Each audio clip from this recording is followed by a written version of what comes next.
Hello everyone, modern institute के online class में आपका स्वागत है। आज हम आप लोगों के लिए आपने जो आज एग्जामिनेशन दिया है, बिहार विद्यालय परीक्षा समिति की ओर से जो परीक्षा हुई थी 12वीं की, उसका आज हम सटीक आंसर लेकर के आपके पास उपस्थित हैं। आप सभी विद्यार्थी काफी उत्साहित होंगे कि आपने जो आंसर बना करके आया है वो कितने ऑब्जेक्टिव आपके सही हो रहे हैं या फिर कितने ऑब्जेक्टिव गलत हो रहे हैं। हालांकि आज क्वेश्चन का विश्लेषण भी हम लोग करेंगे और देखेंगे और अंत में हम आपको बताएंगे कि क्वेश्चन ओवरऑल कैसा पूछा गया था बायोलॉजी सब्जेक्ट में। तो आज हम लोग स्टार्ट करते हैं बिना देरी किए हुए कि आपके जो भी क्वेश्चन है उसके आंसर्स क्या थे। आज हम आपके बीच सेट बी का उत्तर हम आपको बताने वाले हैं। हालांकि सेट अलग अलग भले ही बिहार बोर्ड की तरफ से दिए जाते हैं, लेकिन सभी प्रश्न एक ही होते हैं, लेकिन उसके ऑर्डर में सिर्फ चेंजिंग होता है। यानी जो प्रश्न आपके क्वेश्चन नंबर 5 में है तो हो सकता है आपके वो क्वेश्चन नंबर 25 में हो सकता है, लेकिन प्रश्न में कोई बदलाव नहीं होता है। इसलिए आप लोग अब आज हम अभी बी सेट आपको करवाने जा रहे हैं। आप लोग अपना आंसर इसी प्रश्न को मिला करके देख लेंगे कि किस तरह का क्वेश्चन जो था वो आपके कौन से नंबर में वो उपलब्ध है, उसी के अकॉर्डिंग आप लोग मिलाएंगे। अभी तक शायद आप अलग अलग यूट्यूब चैनल्स पे देख रहे होंगे आंसर्स कीज के बारे में, लेकिन देखा जाए तो मैक्सिमम जो आंसर्स कीज वहां पर आपके घूम रहे होंगे वो कहीं ना कहीं बहुत सारे क्वेश्चन के आंसर गलत बताए जा रहे हैं। यही एक प्लेटफॉर्म है जो आपको यहाँ पर आपको लगभग जो भी प्रश्न है बायोलॉजी का, जो आपको सटीक उत्तर के साथ यानी आपका सही आंसर आपको बताने वाले हैं, जिससे आप लगभग कंफर्म हो जाएंगे कि आपको ऑब्जेक्टिव में कुल कितने मार्क्स आ रहे हैं। तो अब हम लोग शुरू करते हैं सबसे पहले प्रश्न को लेकर। पहला प्रश्न क्या था? पहले प्रश्न को स्टार्ट करने के पहले हम आपको बता दें, आज हम लोग आपके बीच 12वीं की बायोलॉजी की आंसर की जो 2024 परीक्षा की थी उसकी हम लोग आज करवाने वाले हैं। आज आपके सामने पहला प्रश्न ओपन हो गया। अभी आप देखेंगे निम्नलिखित में से कौन समापन कोडोन यानी टर्मिनेशन कोडोन नहीं है। यहां पर देखेंगे टर्मिनेशन कोडोन नहीं है। हालांकि अगर ये प्रश्न देखें तो मैं इसका कुछ ही दिन पहले यानी आपके कल ही शाम की क्लासेस में जो बता रहे थे उसमें भी बताए होंगे, और जो भी विद्यार्थी हमारे इंस्टीट्यूशंस में पढ़ रहे थे ऑलरेडी हमने इस प्रश्न के बारे में कई बार चर्चा किया है कि टर्मिनेशन और इनिशिएशन कोडोन के बारे में। तो यहाँ पर देखा जाए तो 3 जो है वो टर्मिनेशन कोडोन दिया गया था और एक जो है वो आपका इनिशिएशन कोडोन दिया गया था। तो आप देख रहे होंगे नंबर CAUG ये आपका है टर्मिनेशन कोडोन नहीं, हालांकि ये है इनिशिएशन कोडोन, इसलिए यहां पर नहीं पूछा गया था। तो आंसर होगा CAUG। नेक्स्ट क्वेश्चन देखते हैं हम लोग नेक्स्ट स्लाइड में, क्योंकि हम आपको इंग्लिश वाला ही पार्ट ज्यादा बताने वाले हैं। बाकी हिंदी वाला पार्ट से आप अपने क्वेश्चन के आंसर मिला सकते हैं। Which of the following is non infectious disease? यहाँ पर क्वेश्चन है, अगर आप हिंदी में पढ़ लेंगे तो क्लियर हो जाएगा। निम्नलिखित में से कौन असंक्रामक रोग है? तो आपको पता है कम्युनिकेबल और नॉन कम्युनिकेबल डिजीज के बारे में। तो उसमें से जो भी दिया गया था वो सभी कम्युनिकेबल था, डायरेक्ट या इनडायरेक्ट, क्योंकि आपका मलेरिया भी इनडायरेक्ट कम्युनिकेबल डिजीज में है कि मच्छरों के द्वारा संक्रमित होते हैं। एकमात्र था जो कि कम्युनिकेबल डिजीज में नहीं आता है और वो है कैंसर, यानी नंबर सी आंसर आपका होगा क्वेश्चन नंबर 3 का सेट बी का आंसर। क्वेश्चन नंबर 4 में दिया गया है which of the following blood cells is known as a PMNL? ये आपका इसका आंसर हो जाएगा आपका न्यूट्रोफिल, यानी आपका 4 नंबर क्वेश्चन सेट बी का सी आंसर होगा न्यूट्रोफिल। क्वेश्चन नंबर 5 में दिया गया है which of the following is abundantly found in क्लोस्ट्रम, यानी निम्नलिखित में से किसकी प्रचुरता क्लोस्ट्रम में होती है? तो आपने यहाँ पर देखा है कि हमने अलग अलग विभिन्न प्रकार के एंटीबॉडी के बारे में पढ़ाया था। ये एंटीबॉडी का नाम ही है और उसमें जिसमें कोलेस्ट्रॉल जो ज्यादा मात्रा में पाए जाते हैं वो है IgA। ये आपका आंसर हो जाएगा 5 का ए। हम जितना भी आंसर्स आपको बता रहे हैं ये हमारा सेट बी का आंसर है, लेकिन आप ध्यान रखें आपका आंसर की में जो भी प्रश्न है आपके क्वेश्चन पेपर में उसमें सिर्फ ऑर्डर चेंज होगा, नंबर चेंज होगा, क्वेश्चन वही होगा। इसलिए घबराने की कोई बात नहीं है कि मेरा जो है सी है या डी है या ई है तो मेरा आंसर कैसे मिलेगा। सबका आंसर यहीं से मिलेगा, सिर्फ आपका ऑर्डर चेंज होगा। इसलिए आप अपने क्वेश्चन को खोल करके क्वेश्चन पढ़ करके और उसके आंसर्स को टिक आउट कर लेंगे। उससे आपका क्या होगा कि आंसर पता चल जाएगा कि आपका कौन सा सही आंसर है या कौन सा गलत आंसर है। तो ये क्वेश्चन नंबर 5 क्लियर हो गया। अभी नेक्स्ट क्वेश्चन जो था वो है क्वेश्चन नंबर 6 में देखेंगे डायस्टेल मॉर्फिन क्या है। ये आपको मालूम है कि ये एक तरह से हम आपको एक टॉपिक्स पढ़ा रहे होंगे साइकोट्रोपिक ड्रग्स के बारे में, और वहां पर हमने आपको इसके बारे में चर्चा किया था मॉर्फिन के बारे में। ये आपका हो जाएगा आंसर बी, हेरोइन। ये आपका आंसर हो जाएगा बी। अभी ये नेक्स्ट क्वेश्चन नंबर 7 हूबहू क्वेश्चन है जो हमने आपको एक पीडीएफ के रूप में ऑब्जेक्टिव क्वेश्चंस प्रोवाइड किया था। बहुत सारे स्टूडेंट्स जो लास्ट तक में क्लासेस को ज्वाइन किए हुए थे, याद कीजिए हम आपको ये क्लास में भी बताए थे विडाल टेस्ट के बारे में जो टाइफाइड से रिलेटेड था, और सेम क्वेश्चन यहाँ पर पूछा गया है। विडाल परीक्षण से किस ज्वर की पुष्टि होती है, अर्थात which fever is confirmed by Widal test. तो आंसर होगा बी, टाइफाइड। नो डाउट, यहाँ पे किसी तरह का कोई संशय की स्थिति नहीं है इस प्रश्न में, इसलिए इसका आंसर होगा B, typhoid.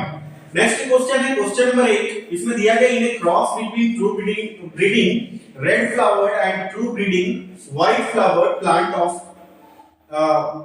एंटीमाइफिन the FM1 generation was pink flower which is an example of. यानी ये इसका जो आंसर है ये खास करके जेनेटिक्स चैप्टर से रिलेटेड क्वेश्चन था, और इसका आंसर हो जाएगा सी, जिसको हम लोग कह सकते हैं इनकम्प्लीट डोमिनेंस, जिसको हम लोग हिंदी में कहते थे अपूर्ण प्रभाविता। तो इसका आंसर होगा क्वेश्चन नंबर 8 जो सेट बी का है, और 8 का होगा आंसर सी। तो ये हम लोग 8वां क्वेश्चन भी देख लिए, इसका आंसर क्या हुआ। क्वेश्चन नंबर 9 में देखेंगे क्वेश्चन है निम्नलिखित में कौन कथन असत्य है। तो आपको यहाँ पर अलग अलग कथन दिया गया है, उस कथन के बारे में अगर डिटेल्स पढ़ेंगे तो यह भी क्वेश्चन आपको लेसन 5 से रिलेटेड है, अर्थात जेनेटिक्स चैप्टर से है, और इसका आंसर होगा D, alleles blend with each other. यहाँ पर लिखा हुआ अली लिखा हुआ है, हालांकि यहाँ पे होना है एलील का आपस में सम्मिश्रण होता है। तो खास करके ये क्वेश्चन नंबर 9 जो सेट बी का है उसका आंसर होगा डी। क्वेश्चन नंबर 10 में है स्वतंत्र अपीभवन के बारे में, यानी what is the psychological basis of law of independent assortment. इसका आंसर होगा डी, यानी pair of chromosomes arrange themselves in line. यहां पर फिर देखते हैं हम लोग क्वेश्चन नंबर 11 में। क्वेश्चन नंबर 11 है वंशागति का क्रोमोसोम सिद्धांत किसने प्रतिपादित किया था। तो ऑलरेडी इसका आंसर होगा हमारा बी, सटन एंड बोवेरी। तो ये सटर एंड बोवेरी जो है वंशागति के क्रोमोसोम सिद्धांत को प्रतिपादित किया था, ये ऑलरेडी हमने आपको पीडीएफ में भी ये क्वेश्चन दिया था। क्वेश्चन नंबर 12 में है निम्नलिखित में से कौन क्रोमोसोम विकार नहीं है, यानी which of the following is not a chromosomal disorder. तो ऑलरेडी हम इसकी चर्चा कल के क्लास में भी किए थे, याद होगा इस टॉपिक्स पर, जिसमें हमने क्रोमोसोमल डिसऑर्डर में आपको बताया था एक chromosomal down syndrome, Turner syndrome और क्लाइनफेल्टर सिंड्रोम के बारे में बताया था कि ये 3 क्रोमोसोमल डिसऑर्डर है। तो स्वाभाविक अगर कल का टॉपिक्स आपने हमारे क्लास को ज्वाइन, जो हमने लाइव क्लास के में आया था, आप अगर उस क्लास को ज्वाइन किए होंगे तो स्वाभाविक है आपको पता होगा इसका आंसर होगा हीमोफीलिया, यानी आंसर होगा डी। तो अगर आपने बी में टिक लगाया है तो आपका ये आंसर सही होगा। क्वेश्चन नंबर 13 में है डीएनए का एक्स किरण विवर्तन आंकड़ा किसने दिया था, यानी वो who provided X-ray diffraction data of DNA. याद कीजिए जो भी हमने आपको पॉइंट्स में कवर करवाया था, एक्स-रे विवर्तन कहते हैं इसको। तो एक्स-रे विवर्तन के बारे में हमने आपको बताया था विल्किंस नाम का वैज्ञानिक, ऑलरेडी यहाँ पर दिया हुआ है मॉरिस विल्किंस एंड रोसलैंड फ्रैंकलिन, यानी आपका यहाँ पर लिखा हुआ है मॉरिस विल्किंस एंड रोसलैंड फ्रैंकलिन, ये नाम के जो वैज्ञानिक थे इन्होंने ही दिया था क्या, एक्स-रे किरण विवर्तन के आंकड़ा को। तो यहाँ पे क्वेश्चन नंबर 13 का आंसर हो जाएगा ए। तो अगर आपने क्वेश्चन नंबर 13 सेट बी का अगर आपने ए आंसर लिखा है तो आपका आंसर होगा सही। नेक्स्ट हम लोग देखेंगे आगे क्वेश्चन नंबर 14 में। 14 जो क्वेश्चन है उसमें मुख्य रूप से दिया गया था what was the conclusion of Hershey and chase experiment. Hershey और चेज वैज्ञानिक का नाम है। कहा है कि हर्शे और चेज के प्रयोग का निष्कर्ष क्या था, तो उसका निष्कर्ष था आंसर ए यानी genetic material of bacterial is DNA. ये आंसर होगा 14 यानी 14 नंबर प्रश्न का उत्तर होगा ए। क्वेश्चन नंबर 15 में है निम्नलिखित में से कौन जीवाणुओं के लिए क्लोनकारिक संवाहक नहीं है। इसका आंसर होगा सी पीबीआर 322। क्वेश्चन नंबर 16 में है निम्नलिखित में से किस विधि से पुनर्योगज डीएनए को सीधे जंतु कोशिका के केंद्रक में अंतःक्षेपित किया जाता है। आप इसका एक इंग्लिश वाला भी लैंग्वेज में देख लेंगे। यहाँ पर लिखा हुआ already which of the following method is used to inject recombinant DNA into nucleus of animal cells directly। इसका होगा आंसर डी माइक्रो इंजेक्शन। तो ये आपका आंसर होगा डी क्वेश्चन नंबर 16 का सेट बी का। क्वेश्चन नंबर 17 में क्वेश्चन है डीएनए के पृथक्करण हेतु कवक को किस एंजाइम से संसाधित करते हैं, अर्थात for isolation of DNA A fungus is treated with the which enzyme. Answer होगा डी काइटिनेज। तो ये होगा आंसर डी यानी सेट बी का क्वेश्चन नंबर 17 का आंसर होगा डी। यदि आपने 17 का डी अगर आपको सेट बी है तो 17 का अगर आपने डी बनाया है तो आपका ये सही आंसर होगा।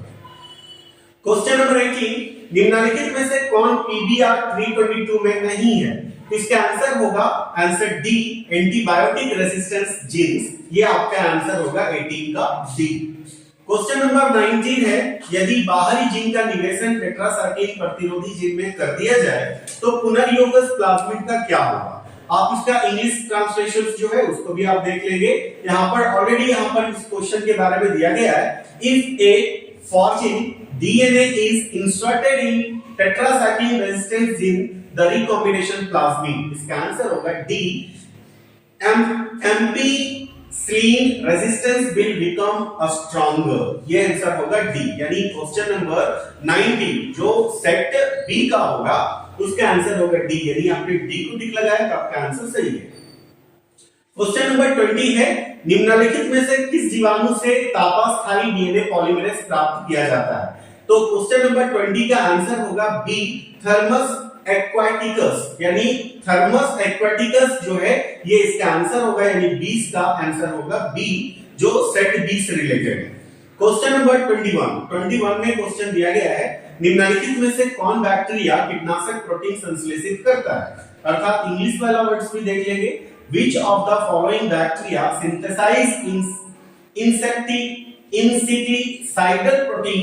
वो होगा आंसर बी बैसिलस thuringiensis। या आप इसको शॉर्ट फॉर्म में भी पढ़े होंगे जिसका नाम था बीटी। तो बीटी के बारे में यहाँ पर ये क्वेश्चन था। क्वेश्चन नंबर हम लोग देखते हैं 22 में ऑलरेडी दिया गया तापक्रम के बारे में निम्नलिखित में से कौन कथन आ सकते हैं, तो यहाँ पर है option C temperature increase with increase in height. यानी ये वाला गलत है क्योंकि तापमान में ऊंचाई बढ़ने से जो घटता है बढ़ता नहीं है। तो ऑलरेडी यहाँ पर ये वाला ऑप्शन अर्थात 22 जो सेट बी का क्वेश्चन था वो आपका आंसर हो जाएगा सी। यदि आपने सी दिया है तो आपका ये आंसर सही है। क्वेश्चन नंबर 23 वांछित विशेष को यानी ट्रेट को विकसित करने का कार्य प्राकृतिक वरण द्वारा किस स्तर पे किया जाता है, यानी at which level is natural selection operated to evolve the desired traits। Answer होगा बी population level। क्वेश्चन नंबर 24 है मानव समष्टि के आयु पिरामिड में जनन पूर्व जनन श्रम एवं जन्मोत्तर आयु वर्ग के व्यक्तियों का प्रतिशत क्रमशः घटते क्रम में हो तो यह प्रतिबिंब करता है कि समष्टि। आप इसके इंग्लिश वाले ट्रांसलेशंस को भी पढ़ ले। Percentage of individual of pre-reproductive and reproductive and post-reproductive phase in decreasing order in the age pyramid of human population, it so that population is। Answer हो जाएगा बी decreasing। क्वेश्चन नंबर 25 में है निम्नलिखित में से कौन जीवन काल में एक बार प्रजनन करते हैं, यानी वो एक बार सिर्फ पुष्पासन करते हैं। हमने ऐसा वाला प्रश्न के बारे में पढ़ाया था आपको। ये आपका फर्स्ट चैप्टर का ऑब्जेक्टिव है जिसका नाम है रिप्रोडक्शन इन ऑर्गेनिज्म। उसमें हमने आपको बांस और अगेट के बारे में बताया था। तो वही आपका ये आंसर है। आंसर हो जाएगा ए। ये आपका प्रशांत महासागरीय सामुल मछली एवं बांस, ये हो जाएगा 25 का ए। तो आपका ये सेट बी का 25 का अगर आपने ये ए आंसर को चुना है तो आपका ये सही आंसर है। क्वेश्चन नंबर 26 है बार्बलर की जांच निकटता संबंधित जातियों के साथ रहने का कारण क्या था? इसका आंसर हो जाएगा परजीविता, यानी 26 जो सेट बी का क्वेश्चन है इसका आंसर हो जाएगा सी। नेक्स्ट क्वेश्चन में देखेंगे हम लोग 27।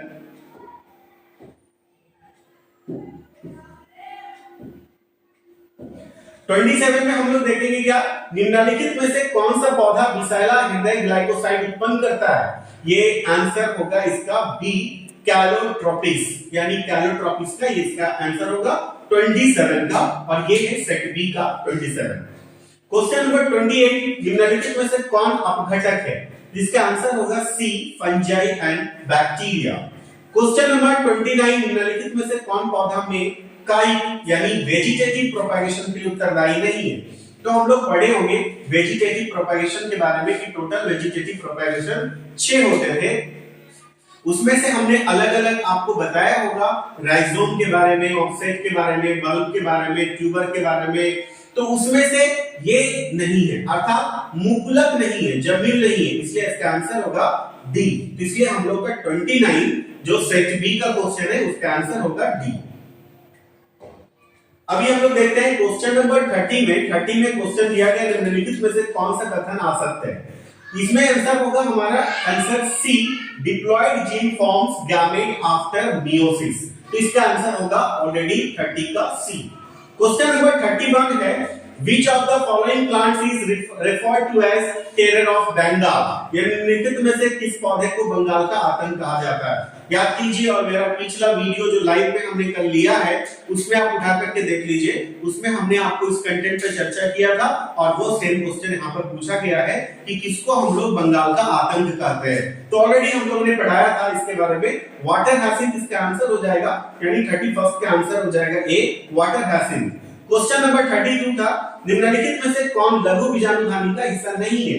याद कीजिए हमने आपको एक टॉपिक्स पढ़ाया था माइक्रोस्पोरेंजियम और हमने बताया था कि माइक्रोस्पोरेंजियम की टोटल 4 भित्ति होती थी, जिसमें से माइक्रोस्पोरेंजियम की एक भित्ति का नाम था एपिडर्मिस, दूसरे वाले भित्ति का नाम था मिडिल लेयर, तीसरे वाले भित्ति का नाम था इंडोथीसियम, चौथे वाले भित्ति का नाम था टैपेटम। तो देखिए ऐसा कोई ऑप्शन क्या क्या है? तो इंडोथीसियम है, टैपेटम है, एपिडर्मिस है। तो माइक्रोपाइल होता ही नहीं था, इसलिए इसका आंसर हो जाएगा माइक्रोपाइल, यानी 32 का आंसर हो जाएगा डी। यानी आपने सेट बी का यदि 32 नंबर क्वेश्चन का आंसर डी लगाया है तो वो आपका जवाब बिल्कुल सही है, उसमें आपको जरूर है मार्क्स मिलेंगे।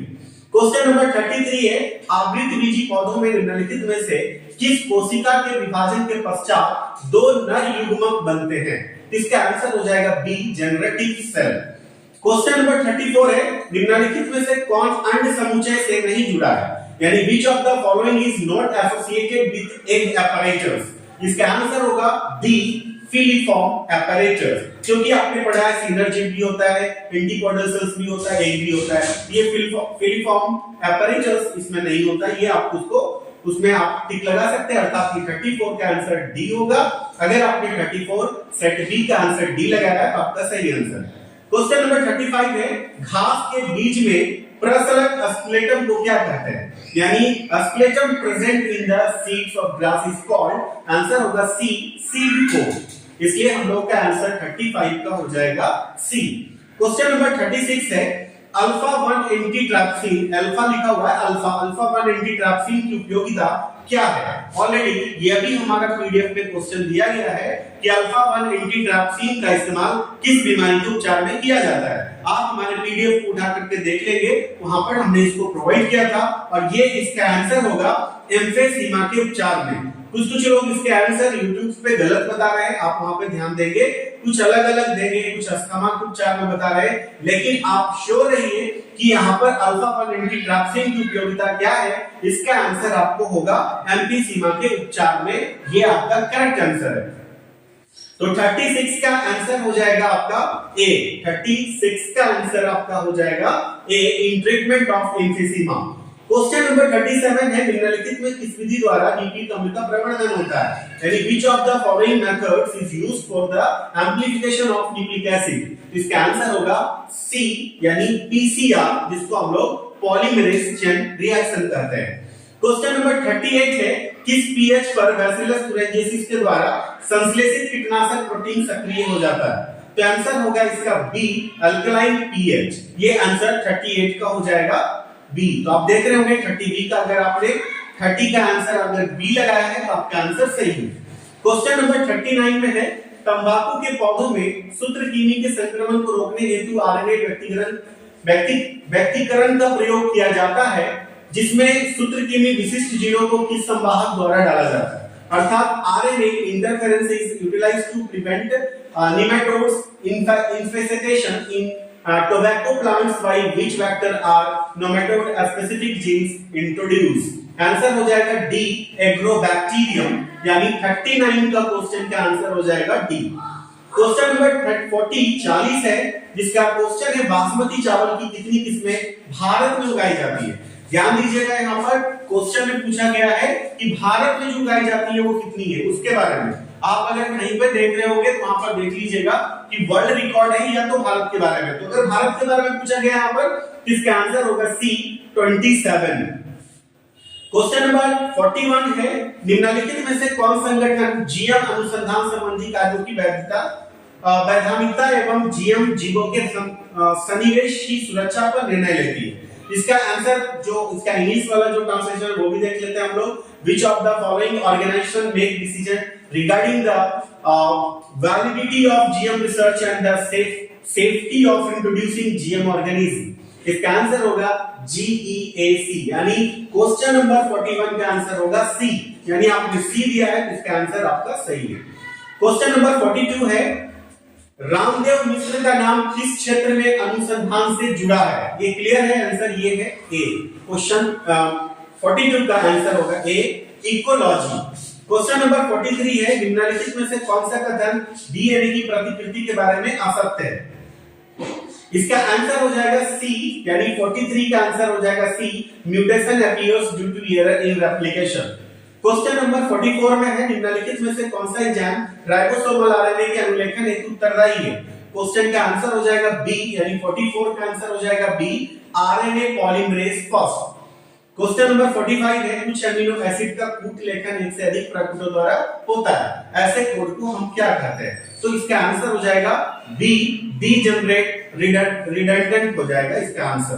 तो आपको ये आंसर्स को ध्यान रखना है, 45 का आंसर हो जाएगा बी।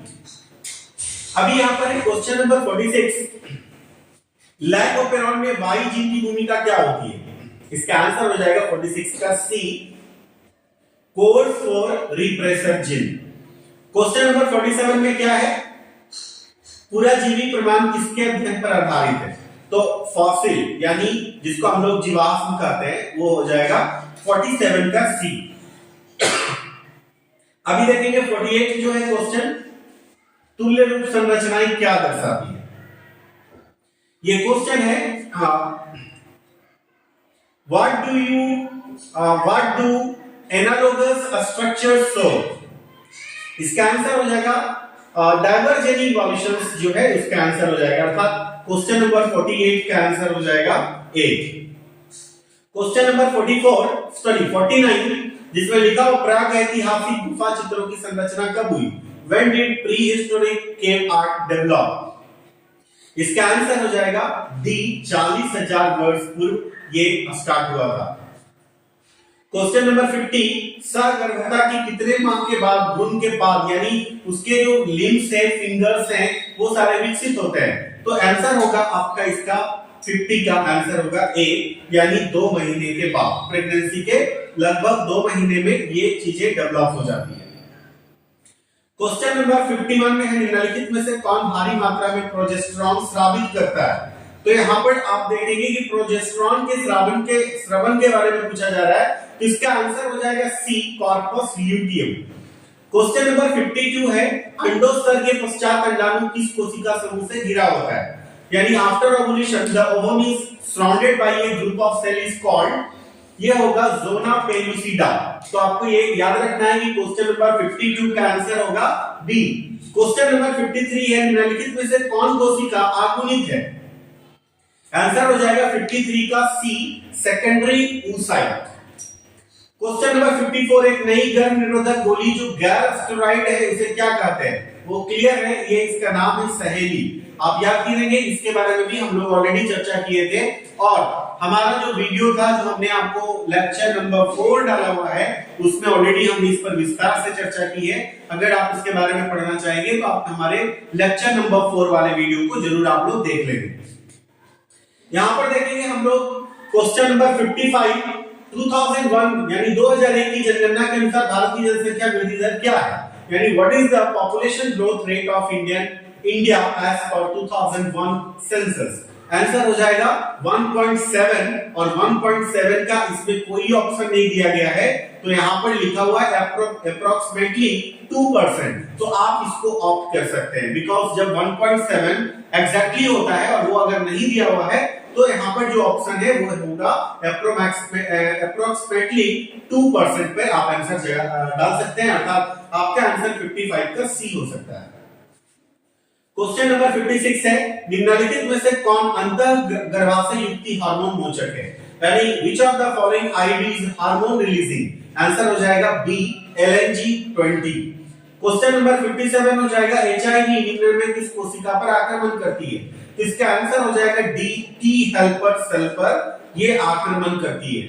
अब आ जाएंगे क्वेश्चन नंबर 58 में। अब है जल विलय अकार्बनिक पोषक पदार्थों का मृदा के पोषक तत्वों के प्रवेश का क्या कहलाता है?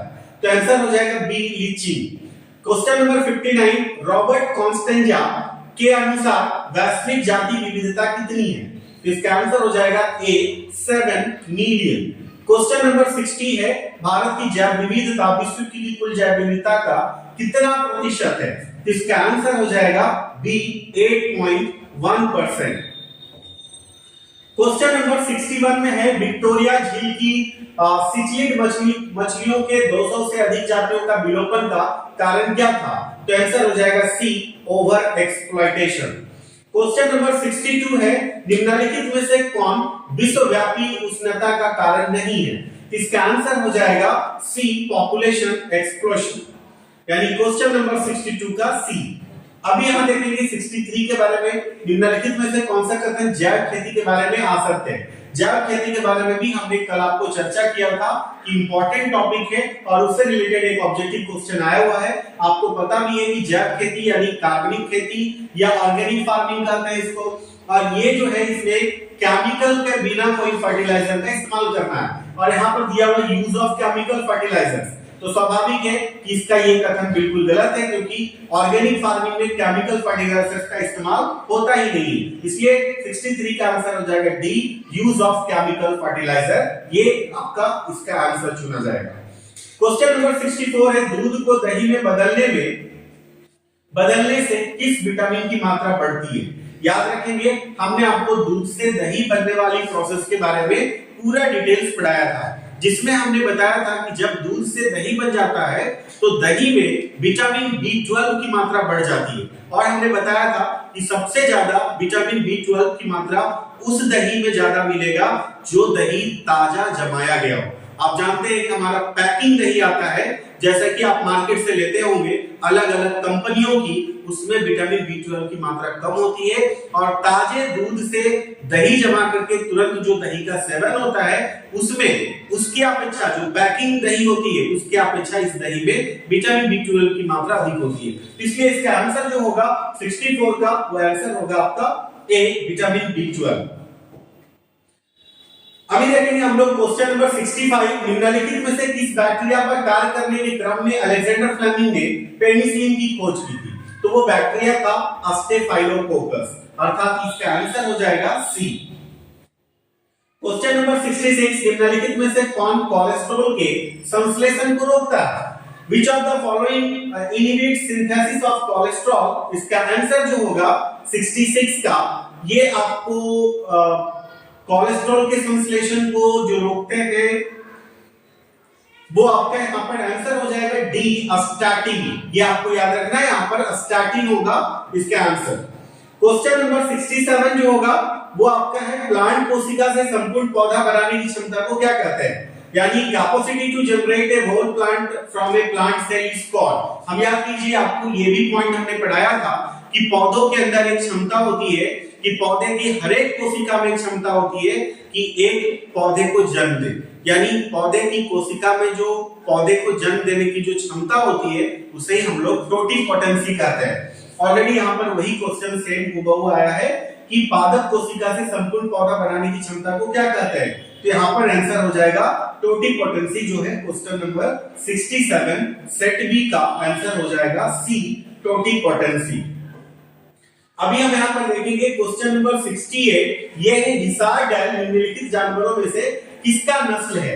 हमने आपको लास्ट क्लास में बताया था हिसार डैल के बारे में कि ये भेड़ था, ये आपका बीकानेरी एविस और एक और थे उसमें जो जिसके साथ उसको क्रॉस करा करके बीकानेरी एविस और मैरिनोरैम्स और बीकानेरी एविस को दोनों को क्रॉस कराकर इस तरह के भेड़ को तैयार किया गया था। और ये जो भेड़ था, मतलब ये जो जाति थी किसकी नस्ल थी, तो ये सिख यानी भेड़ की थी। ये आपका 68 का आंसर होगा सी। क्वेश्चन नंबर 69 में है निम्नलिखित में से किस तकनीक के प्रयोग से पीला मोजाइक वायरस प्रतिरोधी मूंग दाल प्राप्त किया गया था, इसका आंसर होगा म्यूटेशन ब्रीडिंग, यानी 69 का आंसर होगा ए, म्यूटेशन ब्रीडिंग। क्वेश्चन नंबर 70 है डीएनए के खंडों का गमन एनोड की तरफ से इलेक्ट्रोफोरेसिस में होने का कारण डीएनए खंडों का क्या है, तो इसका आंसर होगा क्वेश्चन नंबर 70 का पॉजिटिवली चार्ज, यानी ये जो है आपका धन आवेशित होता है, तो इसलिए 70 का आंसर होगा बी। तो आपने देखा इस तरह से आपके सामने टोटल 70 क्वेश्चन ऑब्जेक्टिव का जो था उसका आंसर हमने आपको क्लियरली बताया कि कौन से प्रश्न का क्या उत्तर होगा। आपको एक सटीक आंसर के साथ हमने ये पूरी जानकारी दी है। अब आप लोग इन सारे उत्तर को जब अपने आंसर मतलब अपने क्वेश्चन पेपर में जो आपने टिक किया होगा आंसर को देने के लिए एक बार आप जरूर उसको मिला दें कि आपका कुल कितना मार्क्स आ रहा है, और आपका ये मार्क्स आपको बताएगा कि आप ऑब्जेक्टिव में कितना स्कोर कर रहे हैं और फिर आप सब्जेक्टिव में कितना स्कोर कर रहे हैं। ये आपको जानकारी इस आंसर की के माध्यम से मिल जाएगा। अब हम चर्चा करेंगे क्वेश्चन कैसा था। देखा जाए अगर हमारे व्यू की तरफ से एज ए टीचर तो क्वेश्चन बैलेंस था, यानी क्वेश्चन बहुत इजी नहीं कहा जा सकता है और बहुत डिफिकल्ट भी नहीं कहा जा सकता है, एक बैलेंस क्वेश्चन था। देखिए बिहार विद्यालय परीक्षा समिति आपको टोटल 70 क्वेश्चन ऑब्जेक्टिव दे रही है, उसमें आपको बनाना है 35। तो अगर वो एकदम इजी लेवल ही सारा क्वेश्चन दे देंगे तो फिर कोई भी विद्यार्थी जो है वो 35 लाने में रुक नहीं सकता है, फिर अच्छे टैलेंट विद्यार्थी का एनालाइज कैसे हो सकता है, इसलिए क्वेश्चन को मिक्स करके दिया जाता है। इसमें से कई क्वेश्चन है, लगभग करीब 15 क्वेश्चन तो ऐसे हैं जो बिल्कुल इजी है, कहीं पर किसी तरह का कोई किंतु परंतु नहीं है 15 क्वेश्चन को बनाने के लिए। बाकी जो है थोड़ा सा अप है और कुछ क्वेश्चन फिर थोड़ा सा अप है, तो इतना सारा क्वेश्चन आपको ऑब्जेक्टिव में रहेगा, चाहे वो आज बायोलॉजी का एग्जाम हो, चाहे वो फिजिक्स का एग्जाम हो, चाहे वो केमिस्ट्री का एग्जाम हो, जो भी साइंस का 3 स्ट्रीम है ये तीनों में लेवल आपको इसी लेवल में मिलेगा। अगर आप ये एक्सपेक्ट कर रहे हैं कि बिल्कुल एक आसान सा क्वेश्चन आपको एग्जाम में आएगा, तो अब वो समय नहीं है, क्योंकि हमारा जो पैटर्न है वो बदल चुका है, सिस्टम बदल चुका है। इसलिए आपके पास पहले ऑप्शंस नहीं होते थे इतने, आज इतने सारे ऑप्शंस हैं, तो क्वेश्चन के लेवल आपको इसी रूप में रहेगा। तो ओवरऑल हमारे तरफ से क्वेश्चन जो था मॉडरेट था, यानी बैलेंस क्वेश्चन था, आप उसको ज्यादा डिफिकल्ट नहीं कर सकते, शॉर्ट और लॉन्ग तो ज्यादा कुछ प्रॉब्लम नहीं था, आप आसान से जो आपके 20 शॉर्ट क्वेश्चन थे उसमें 10 क्वेश्चन आप आसानी के साथ लिख सकते थे, 6 क्वेश्चन में 3 क्वेश्चन आराम से लॉन्ग क्वेश्चन के रूप में आप लिख सकते थे। तो आई होप हमारे पास जो भी स्टूडेंट्स यहाँ पर स्टडी कर रहे थे उनके लिए एग्जामिनेशन जरूर बेटर गया होगा।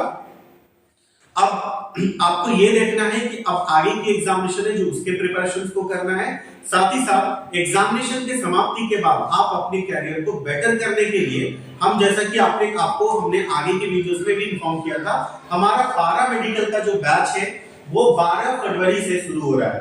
तो हम आप सभी स्टूडेंट से यही रिक्वेस्ट करेंगे, जो भी स्टूडेंट्स बायोलॉजी से संबंधित है, अगर आप चाहते हैं कि आप अपने कैरियर को आफ्टर +2 इमीडिएटली अपने कैरियर को सेटल्ड करने के लिए, तो हम कहेंगे आपके लिए एक बड़ा अपॉर्चुनिटी है पारा मेडिकल, बिकॉज इसमें लॉट्स ऑफ कोर्सेज हैं और इस कोर्सेज को अगर आप पूरी तैयारी के साथ अगर आप गवर्नमेंट की सीटें निकाल लेते हैं तो आप ऐसे कोर्स जिनको हम प्राइवेट संस्थान से अगर करने के लिए जाए तो लगभग 4 लाख, 5 लाख, 3 लाख इतने सारे पैसे लगेंगे। और ये कोर्स अगर आप यहां से करते हैं और अगर आप गवर्नमेंट सीट पर अगर सेलेक्ट होकर के आपको कॉलेज अलॉटमेंट हो जाता है तो आपको कोई भी पैसा नहीं देना होगा, यानी आप निःशुल्क गवर्नमेंट के कॉलेज में पढ़ेंगे और जैसे ही पढ़ के निकलेंगे आपके पास 2 अपॉर्चुनिटी है।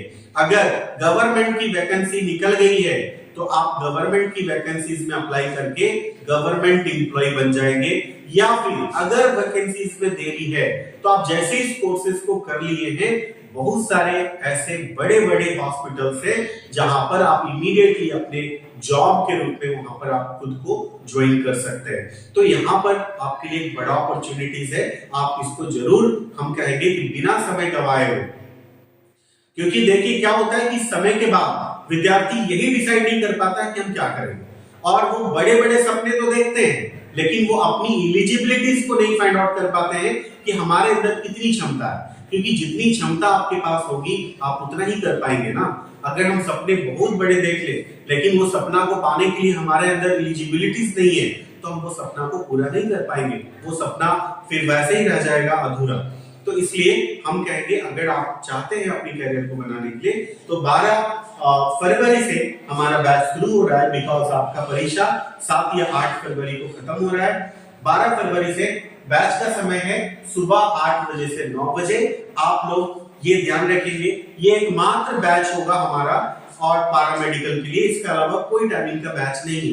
इसलिए अगर आप चाहते हैं तो हमारे पास एक लिमिटेड सीट होगा इस बैच में एडमिशन के लिए, इसलिए जो भी लोग करवाना चाहते हैं इसमें अपने एडमिशन अपने क्लासेस के लिए, वैसे स्टूडेंट्स इमीडिएटली वो हमसे संपर्क कर सकते हैं। हमारा वेबसाइट का डिटेल ऑलरेडी दिया हुआ है, आप वहां पर विजिट कर सकते हैं। कितने स्टूडेंट्स अभी हमारे कहां पर अध्ययन कर रहे हैं, हमारे वेबसाइट पे सारे डिटेल्स दिए हुए। अगर आप लोग हमारे वेबसाइट को नहीं जान रहे, नहीं देखे हैं, तो आप हमारे वेबसाइट को नोट कर ले www.mib.co.in। आप हमारे वेबसाइट पे जाए, हमारे सारे डिटेल्स वहां पे अवेलेबल है और बाकी हमारे जो वीडियोस अवेलेबल है वहां पर, या फिर हमारे चैनल के आगे जो आपको डिस्प्ले हो रही होगी ये सारे डिटेल्स वहां पर आप देख सकते हैं। हमारा सारा वहां पर सोशल मीडिया अकाउंट्स दिया गया है, आप वहां पर जाकर के भी सारे डिटेल्स को चेक कर सकते हैं, देख सकते हैं। इसलिए हम कहेंगे आप लोग बिना समय गवाए जरूर 12 फरवरी से पारा मेडिकल बैच को ज्वाइन करें और अपने कैरियर को सेटल करें। तो फिर हमसे आपसे आगे के वीडियोस में मिलेंगे, ऐसे और भी कई तरह के वीडियो जो आपको आपकी पढ़ाई से संबंधित होंगे वो हम आपके तक लेकर के आएंगे। तब तक के लिए आप लोग पढ़ते रहिए, स्वस्थ रहिए। धन्यवाद।